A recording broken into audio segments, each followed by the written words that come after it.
Olá, estamos iniciando uma gravação no meu canal Marco Antônio Villa. Vocês do canal já conhecem o economista Felipe Salto, participou do canal, sempre fazendo análises extremamente interessantes sobre a conjuntura econômica brasileira, e eu solicitei uma entrevista com ele, de antemão já agradeço, para fazer um balanço desse primeiro ano do governo Lula. Então, Felipe, muito obrigado por ter aceito o meu convite. Minha primeira questão é a seguinte: lá em dezembro do ano passado, ou janeiro desse ano, quando você desenhou o que você imaginava que seria a economia brasileira nesse ano que nós terminamos aí já de 2023, você fez uma projeção mais pessimista, mais otimista? Que balanço que você faz? Obrigado por ter aceito o meu convite. Bom, professor Villa, em primeiro lugar, agradecer pelo convite, sempre bom participar desse canal, que é recheado, né, de coisas interessantes e que acabam pautando o debate econômico, político nacional.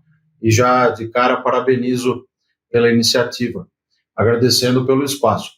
Eu, no ano passado, no final do ano, tinha uma perspectiva para 2023 de um crescimento mais modesto do que aquele que está se confirmando. Eu brinco que os economistas recebem o diploma, quando são graduados bacharéis, e não recebem junto a bola de cristal, apesar de muitas vezes a nossa vaidade levar a que as conclusões em termos de estimativas, projeções, sejam colocadas como verdades absolutas, né? A gente tem que ter sempre esse cuidado, porque o que é a economia e a atividade de análise econômica? É olhar para o passado, e muitos colegas acabam negligenciando os fenômenos históricos, que muitas vezes se repetem, que acabam afetando a dinâmica da atividade econômica, e tentar, com o máximo de informação que a gente tem sobre o futuro, fazer algumas premissas para traçar o cenário.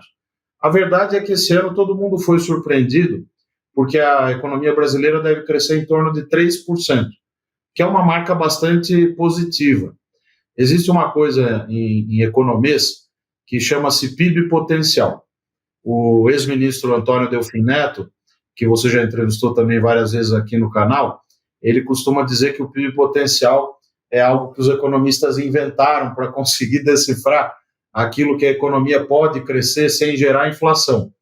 Mas é, de fato, um instrumento ao qual a gente tem acesso para poder fazer a seguinte avaliação. Por que o Brasil está com uma taxa de desemprego baixa, como tem hoje, tem uma taxa de crescimento econômico elevada, como tem apresentado até o terceiro trimestre, e deve continuar assim até o fim do ano, e a inflação controlada? Quer dizer, não é um contrassenso? O Banco Central, inclusive, está reduzindo a taxa de juros. Nós devemos terminar o ano que vem com um juro real e nominal bem mais baixo do que nós estamos vendo nesse momento. O Banco Central deve continuar reduzindo a Selic.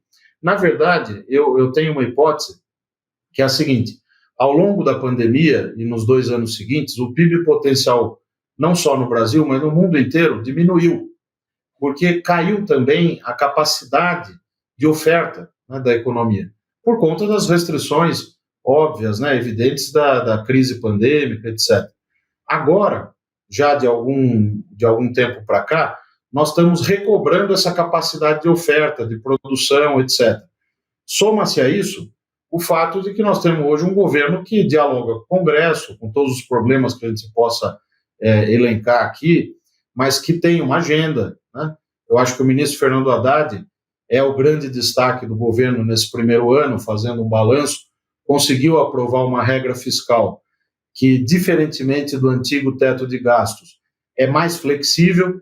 Foi muito criticado por isso, mas depois o próprio mercado financeiro entendeu que essa flexibilidade era positiva, porque uma regra mais flexível, a própria literatura acadêmica sobre regras fiscais, orçamentárias, preconiza que é importante você ter essa flexibilidade introjetada na regra para poder manejar bem os gastos públicos e ter os controles, as balizas para o orçamento, para as contas públicas, mas sem restringir demais a ponto de levar aquele fenômeno conhecido, que é a mudança constante da regra, como aconteceu há pouco tempo atrás com a chamada PEC dos precatórios, que agora o Supremo Federal, aliás, resolveu essa bagunça que foi feita lá atrás com a bola de neve criada nesse tema dos precatórios, né? Uma bola de neve que já soma quase 100 bilhões de reais. Então, acho que esse foi o grande feito do governo na área econômica, aprovar uma regra fiscal bastante razoável. De fato, ela tem um foco, não só a regra, mas o programa de ajuste do lado da recuperação das receitas, as renúncias fiscais, as benesses tributárias, que são muitas, são inúmeras, né? E acho que o ministro está correto de combater essas benesses. E o que eu acho que nós podemos melhorar, o governo pode melhorar, é do lado do gasto. A ministra Simone Tebet reuniu uma equipe muito boa para fazer um escrutínio, né, dos programas orçamentários, escolher um secretário de avaliação e monitoramento, inclusive, de políticas públicas, que poderá ajudar nessa matéria. Então, isso é um tema mais de médio prazo, mas é importante que isso não saia do radar, porque é claro que o Estado existe para gastar. Quando a gente fala isso, mas então está defendendo expansão fiscal? Não, longe de mim. Eu sou um dos mais fiscalistas, né, entre os economistas, mas a gente tem que lembrar o seguinte: o SUS só sai do papel se tiver gasto. O investimento planejado só sai do papel se tiver o gasto, se tiver o financiamento adequado. Então, o que nós precisamos fazer é gastar bem o orçamento grande que nós já temos. E essa é uma tarefa hercúlea, né, que vai depender de uma série de avanços, inclusive no recriado, né, Ministério do Planejamento e Orçamento, que também eu classifico como um ponto importante dessa reestruturação ministerial comparando com o governo anterior. A junção em Ministério da Economia só aconteceu, salvo o melhor juízo, 2 vezes, né, com o ministro Paulo Guedes e com a ministra Zélia. E, digamos que, por razões distintas, não foi tão promissor assim, né? É verdade. Você deu um apanhado geral muito interessante. Eu queria pegar uma questão que está muito presente desde a posse do novo presidente da Argentina, e pouco antes, toda a discussão sobre Mercosul. Na sua opinião, o Mercosul, que já tem algumas décadas de vida, críticas e visões bastante positivas, você acha que o Mercosul tem futuro?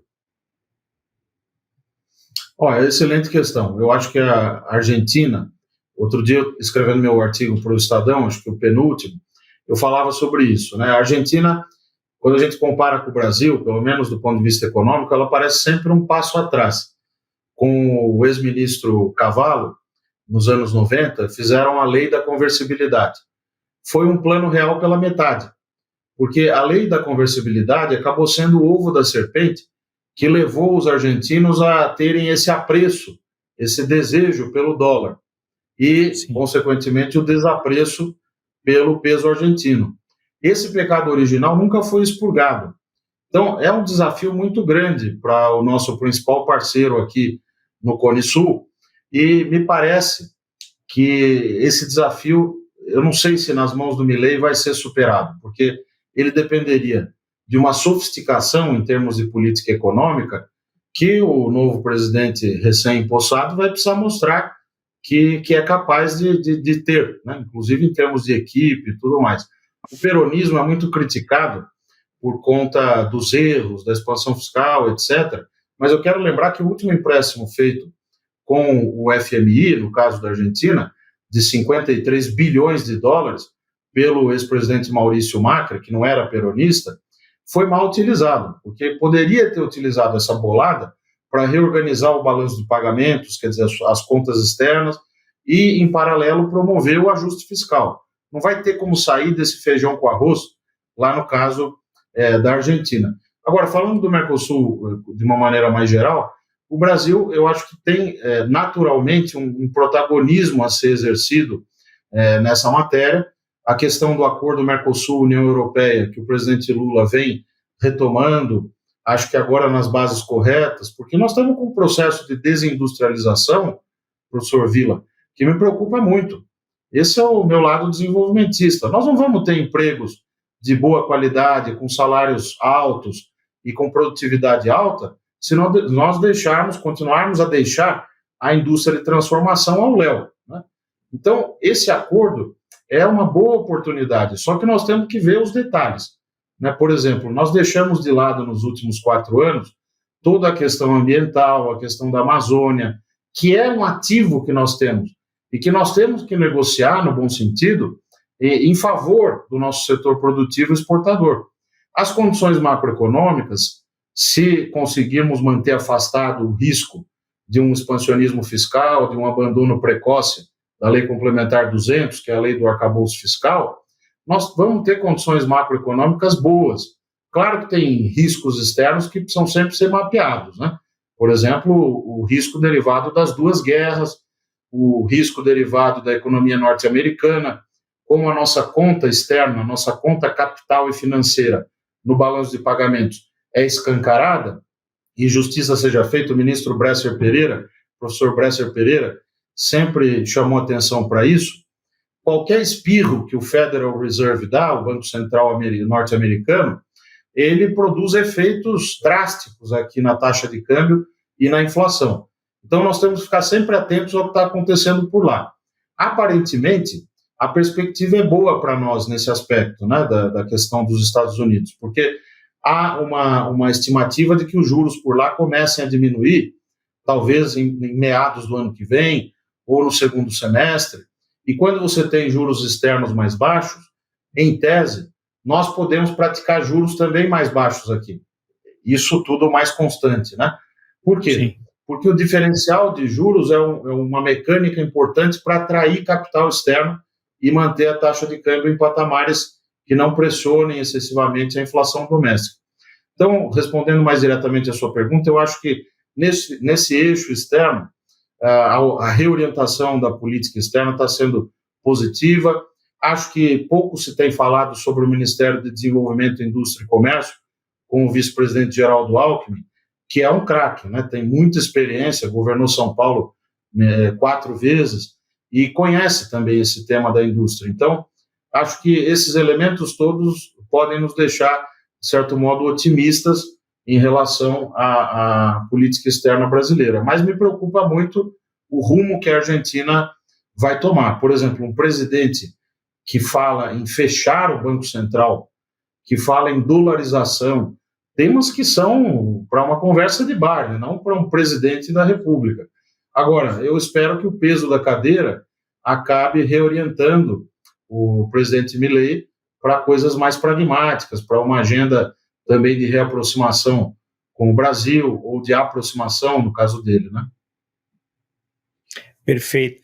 E pegando esse gancho, Felipe, o que é possível a gente desenhar para 2024 sem a bola de cristal? Quer dizer, o que é possível frente... Nós temos uma eleição nos Estados Unidos que ninguém sabe o que vai ocorrer e que reflexo isso terá na economia no ano que vem. Você lembrou, temos a guerra da Rússia e Ucrânia, ninguém sabe por quanto tempo isso vai permanecer, o conflito no Oriente Médio, o grupo terrorista Hamas e o Estado de Israel, se isso vai continuar, que reflexos pode ter na região, e veio. É um problema na fronteira norte do Brasil que ninguém imaginaria, mas se é blefe ou não é blefe, do ditador Nicolás Maduro, também ninguém sabe o que vai ocorrer, e possíveis outros conflitos no mundo bastante complexos, que são variáveis que não dá realmente para que possa ter influência aqui na economia interna brasileira. Mas deixando essas questões de lado, algumas nós já sabemos seus reflexos, como é possível a gente desenhar? Será que o ano que vem teremos um PIB tal qual esse de 3%? Será que a inflação continuará sob controle? Será que poderemos pensar em um salto maior na taxa de crescimento que já melhorou em relação às perspectivas de janeiro, mas que o Brasil tenha uma potência, que não seja em 24, mas no último biênio desse quadriênio presidencial, porque tendo em vista que existe uma questão social que foi represada, é uma pressão muito grande, especialmente você lembrou a questão da indústria, e eu lembro das regiões metropolitanas, dessa geração neném, essa falta de perspectiva, disso tudo, quer dizer, e claro, que resumindo, como é que é possível pensar a economia, especificamente a economia brasileira em 2024? Olha, o crescimento econômico no ano que vem, a taxa de variação deve ser menor do que a desse ano. Isso não significa que nós vamos estar numa situação pior. É que a base de comparação vai ser alta. Então, vai ser difícil crescer 3% ou mais no ano que vem. A economia é cíclica, né? Por outro lado, há uma notícia boa, que eu acho que a gente pode discutir um pouco, que é o consumo e o investimento. Como nós estamos vivenciando agora uma redução da taxa de juros, não é só a taxa básica, mas isso vai produzir desdobramentos sobre o orçamento das famílias, a fatia destinada, em termos de comprometimento de renda, para pagar juros e parcelas, deve diminuir. Isso também motivado pelo programa chamado Desenrola, né, que o governo vem empreendendo. Há um desafio nesse programa na segunda fase, que é atingir realmente os mais pobres, né, que são mais desbancarizados, que têm menos acesso à internet, a aplicativos e coisas do tipo, que é um desafio em relação à primeira fase para os mais abastados, né, que conseguem um acesso mais facilitado a esse tipo de mecanismo. Mas eu acho que a redução da taxa de juros é um fenômeno, uma espécie de pano de fundo que nós não podemos ignorar, porque se ela realmente continuar e nós chegarmos a uma taxa de 9% ou 8,5% no ano que vem, nós já vamos estar com juros reais bem mais civilizados. E os agentes econômicos incorporam isso nos seus planos de investimento, nos seus projetos de investimento na economia real, né, em termos de produção. E vai ter efeito sobre emprego, sobre consumo, sobre investimento. Então, deve ser uma dinâmica de crescimento puxada pelo consumo e pela formação bruta de capital fixo, pelo investimento. Nós não vamos resolver todos os problemas da noite para o dia, até porque nós tivemos anos aí de problemas que precisam ser resolvidos e não vai ser fácil. Por exemplo, em matéria de educação, o que se fez no passado recente é realmente desesperador, só que o passado não tem como consertar, nós temos que olhar daqui para frente, e acho que investimento de boa qualidade em educação básica, superior, nível médio, é uma prioridade máxima, né, que precisa voltar ao topo da agenda de prioridades, na verdade. Educação é fundamental para o crescimento econômico, além de ser um fator de coesão social, de justiça social, que nós temos que levar realmente em conta, levar a sério. O Congresso Nacional, que ganhou um poder tremendo em razão de algumas barbaridades que nós fizemos na Constituição, com as emendas recentes, de empoderar, como se diz, né, com a questão das emendas parlamentares, agora as emendas de comissão ganhando também um status, por meio de lei ordinária, da lei de diretrizes orçamentárias, também uma blindagem. Isso tudo vai minando o poder do executivo, que é o planejador, que é o ente que tem essa prerrogativa importante na Constituição de zelar pelo equilíbrio macrofiscal e de planejar. Por isso que eu louvo a recriação do Ministério do Planejamento, Orçamento, Gestão foi separada num outro ministério, mas porque nós vamos ter a oportunidade, eu gosto de ouvir os discursos da ministra Simone e tenho conhecimento do que a equipe dela vem fazendo, Daniel Cury, o Paulo Bijos e outros aqui, o Sérgio Firpo também, na Secretaria de Avaliação, e isso nos dá um certo alento em relação ao que esperar para o médio prazo. Mas, sem dúvida, os riscos estão presentes.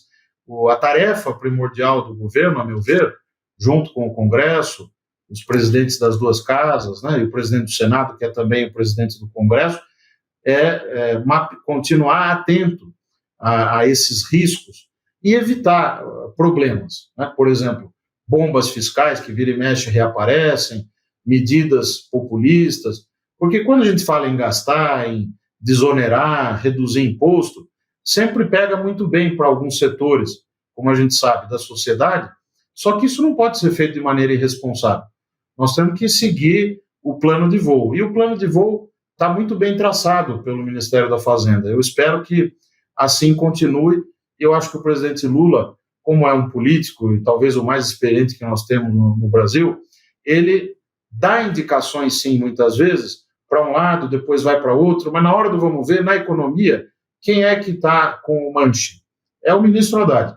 Enquanto assim permanecer, acho que nós podemos ter um certo otimismo cauteloso aí para frente. É possível, então, Felipe, imaginarmos desenharmos um crescimento do PIB que é de 2 a 2,5% ou é exagero? Eu acho que um crescimento na casa de 2% para o ano que vem é algo bastante razoável.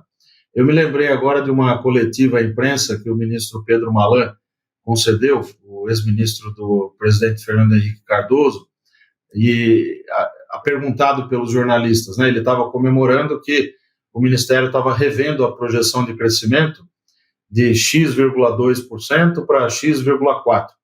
E aí o jornalista perguntou, ministro, mas X,4 e quanto? Queria saber a segunda casa decimal. Ele falou, eu já vou errar na primeira, você quer que eu erre também na segunda casa decimal? Mas o importante na economia, eu acho que é indicar as tendências, né, professor Vila? Sim, Eu acho exato. que aqui na Warren, por exemplo, a gente sempre faz 3 cenários. Eu fazia isso na IFE também, na Instituição Fiscal Independente, e na Tendências Consultoria, onde eu trabalhei também com algo similar, fazer projeções, porque ao fazer 3 cenários, você consegue precificar esses riscos, né, que muitas vezes são até um pouco abstratos ou envolvem análise mais qualitativa, política, e o nosso cenário base é um cenário de um crescimento menor do que esse ano, mas na casa de 2%. Eu acho que vai ser um ano bom, pautado por consumo e investimento, e taxa de juros em queda. Isso é sempre positivo do ponto de vista das perspectivas de médio prazo, porque se a gente conseguir que os investimentos que estão planejados no orçamento, eu sou um pouco reticente quanto a esses programas megalômanos, tipo Novo PAC, coisas assim,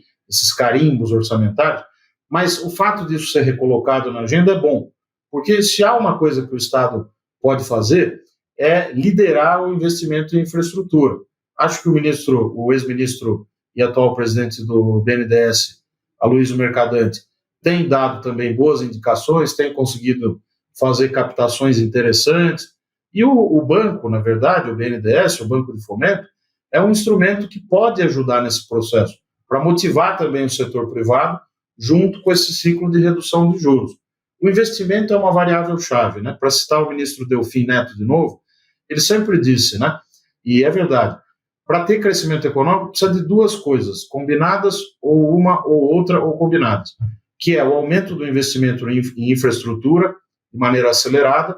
Nos últimos anos, nós não investimos nem sequer o necessário para repor a depreciação dos ativos. Quer dizer, estamos investindo muito pouco. E o outro eixo que é exportações. Tem que aumentar as exportações líquidas de importações para conseguir crescer. E, claro, nós temos aí uma coisa muito boa que outros países emergentes não têm, que é um balanço de pagamentos equilibrado. Nos anos 80, o professor Vila se lembra muito melhor e conhece muito isso, mas as crises econômicas eram muito pautadas pela questão externa, a falta de dólares, aquilo que a Argentina está vivendo hoje também, e que nós estamos muito distantes de vivenciar, porque a gente tem um nível de reservas internacionais elevado, que é um seguro caro, mas importante, e tem fluxo também de entradas de capitais de boa qualidade. Isso é um sinal de saúde da economia e também nos dá segurança, né, para esses próximos 3, 4 anos aí pela frente. Eu queria agradecer mais muito ao economista Felipe Salto por esse belíssimo apanhado que ele fez da economia de 2023 e as perspectivas de 2024. Felipe, agradeço mais uma vez você ter atendido o canal, acho que você apresentou uma visão de totalidade, acho que faz com que quem acompanha o nosso canal possa entender o que ocorreu em 2023, né? A complexidade, que questões econômicas, muitas vezes as pessoas acham que basta vontade, não é assim, a questão muito mais complexa, e o que pode ocorrer em 2024. Então, eu queria mais uma vez agradecer a você. Muito obrigado mesmo. Obrigado, professor, sempre um prazer, estou sempre à disposição. Um abraço grande. Abraço.